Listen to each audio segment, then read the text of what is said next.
The 21st General Council of the Church, the Second Council of the Vatican, held in 1962, almost a century after the suspension of the First Vatican Council in 1869 by Pope Pius IX. The Second Council opened in the same Basilica of St. Peter's, Rome.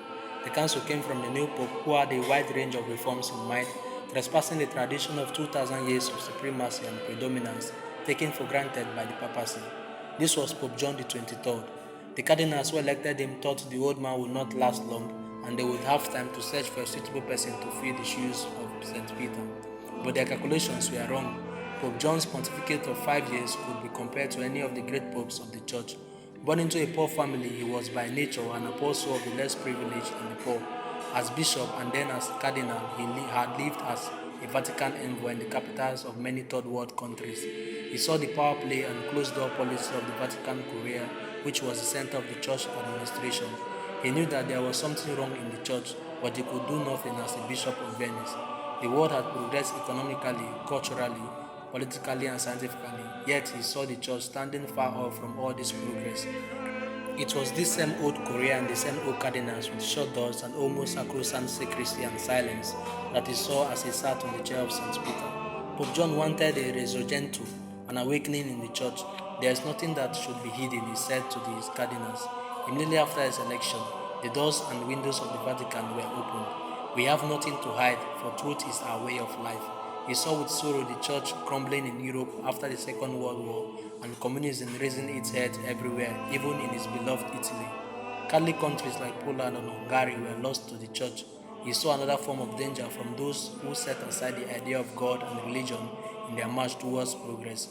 There was a third group rising from the dark continents and parts of Asia, which hated the white men and the religion they brought. The Pope knew that unless he changed the concept of approachable papacy, large parts of the world would fall away from the church.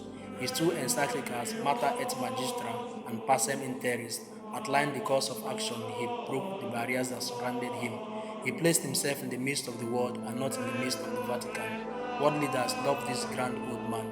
Visitors from Moscow, Asia, and Africa were flying to Rome to meet the father of all Christendom. To everyone, he became a father. The dialogue he started with almost anyone with goodwill was a great success.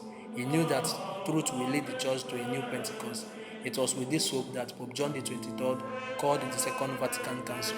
On the 25th of January 1959, he announced to the world his intention to summon a General Council.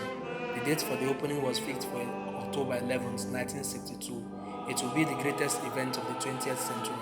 As letters to all bishops of the world, reporters and experts in every field rushed to the Vatican to offer their services.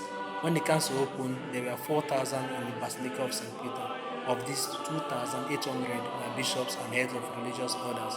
The rest were experts in theology and canon law, and observers who were invited for the very first time to a general council. 274 bishops could not attend the council since their government did not issue exit visas. These were the bishops from the communist countries like China. There were 4 sessions in the Second Vatican Council.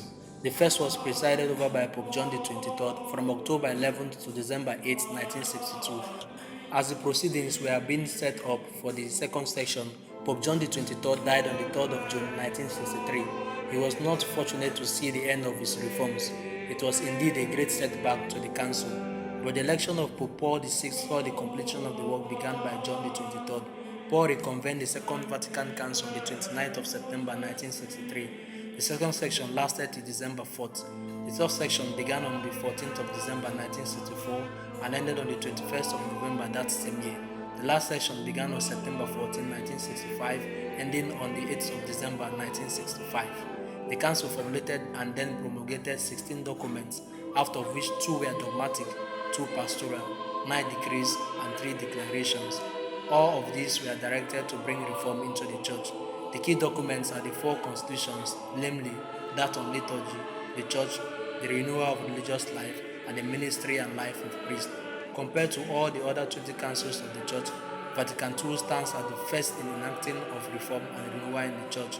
Pope Paul VI officially closed the Second Vatican Council on the 8th of December 1965.